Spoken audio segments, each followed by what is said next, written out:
अगर आप अपनी कदर करवाना चाहते हैं तो सबसे पहले आपको उन लोगों की कदर छोड़ना पड़ेगी जो आपकी कदर नहीं करते।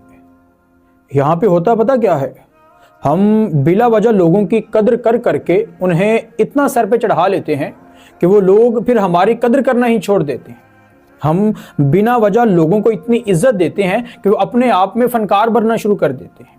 हम उन्हें अपनी ज़ात से भी आगे रखते हैं।